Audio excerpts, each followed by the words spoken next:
Heto na ang ating house tour part 3. And as promised, dito na tayo sa ating main house. Simulan natin dito sa ating main entrance. Bali dyan, naglagay kami ng dalawang halaman na 5-spiral ang design. Meron din ditong upuan na merong lalagyan ng sapatos at tsinelas dito sa baba. Meron na rin yung CCTV camera para kita natin yung mga pumapasok. Ito naman ang ating napakalaking main door na merong glass design dito sa kanya magkabilang gilid. Ang ating main door ay made of mahogany, 60 to 80 kg yata yan if I'm not mistaken. Hindi ko lang alam kung paano nila pinagkintab yan pero ang ganda, diba? Meron na rin yung door stoppers sa taas at sa baba. Dito sa main entrance, meron tayong smart door lock na pwede buksan via face recognition, fingerprint, code, susi, application sa cellphone, etc. Sponsored nga pala yan ni MGS. Thank you sa'yo. So tara na, pumasok na tayo sa ating main house. Bali pagpasok nga natin ng pinto, ito yung bubungad sa atin. Bali pabaliktad nga pala yung bukas niyan para hindi siya mag-consume ng malaking space sa loob at safe na safe kapag malakas ang hangin. At bumungad na nga dyan ang ating napakalikot na baby. Sa ating glass design sa gilid ng pinto ay naglagay tayo ng grills para talagang safe na safe tayo, diba? Naglagay nga rin tayo ng automatic door closer dyan para pag nagsara, hindi siya masyadong malakas, diba? Sa laki niyan, baka mag-iba yung bahay natin. Una ko nang ipapakita sa inyo ang dining area. Bali, meron siyang 5-seater na dining table, pero pwede pang magdagdag ng chair dyan para 6-seater kasi maluwag pa. Sliding door na yan, papunta yan sa may dirty kitchen. Itong dining table natin, if I'm not mistaken, granite yata yan o marble. Sa laki nito, talaga naman napakabigat niya. Hindi lang yung tabletop yung magandang design, pati yung kanyang baba ay napakaganda. Talaga naman napaka-aesthetic niyan tignan. Alam nyo bang napaka-stressful pumili ng gamit, lalong-lalo na kung gusto mong aesthetic yung magiging itsura ng bahay mo. Ang pinaka nagustuhan ko dito sa table na ito ay pwede siyang ikutin para hindi na nagpapaabot ng ulam. Bata pa lang ako, pangarap ko na yung ganyang table. Ito namang dining chair, ang pumili dito ay si Mrs. Nabili namin to sa may Mandawi Foam. Ang kanyang tela ay made of corduroy at bakal naman ang kanyang mga paa. Ang pendant at ang mga pinlight natin ay tricolor na. PVC fluted naman ang nasa taas na yan. Ito namang wall dito sa ating dining area ay painted lang to, hindi siya tiles. Lagyan lang yata yan ng Pilox para matibay at makinang na makinang. At naglagay na rin si Mrs. ng mga pan-design dito. Meron na nga rin yung CCTV para talaga makita natin yung mamalakas kumain. Charot. Dito naman tayo sa ating may living area na may high ceiling. Bali naglagay lang kaming 3-seater sofa dyan at isang center table. Nagpalagay na rin tayo ng curtain at sheer na may Alexa para utos-utusan na lang natin na i-open at i-close ang ating curtain. Alexa, open the sheer.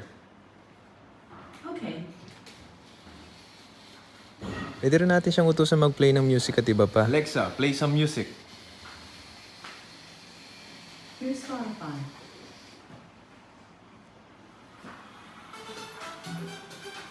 Bali nakakonect yan sa ating Spotify. Pwede mo rin yan tanungin ng weather at ipagkanta ka ng happy birthday. Ito namang wall natin dito ay painted din yan, hindi siya tiles. Pero kung makikita nyo, sobrang gintab para siyang marble at tiles. Sa mga nagtatanong ng paint color code ng bahay, hindi rin namin alam kung ano yan. Tinimpla lang yan ng aming pintor. Ilalagyan na nga rin namin ng grills dito para safety. Inuna talaga namin ng security kaysa naman sa design. Ayaw talaga ni Mrs. na maglagay ng grills dyan kasi ma-over design yung bahay. Pero wala kaming choice. Kailangan talaga naming unahin yung security. Mahirap na, alam naman natin yung panahon ngayon. Dito naman sa lalagyan ng TV ay may fluted PVC na naabot hanggang sa kisame. Meron naman tayong maliit na TV console dito na made of marine melamine board. Ito naman nating center table ay made of marine melamine board din yata ito. Basta binili lang din namin yan sa may Mandawi Foam. So hanggang dyan na lang muna kasi mahaba na ang video natin. Follow for part 4.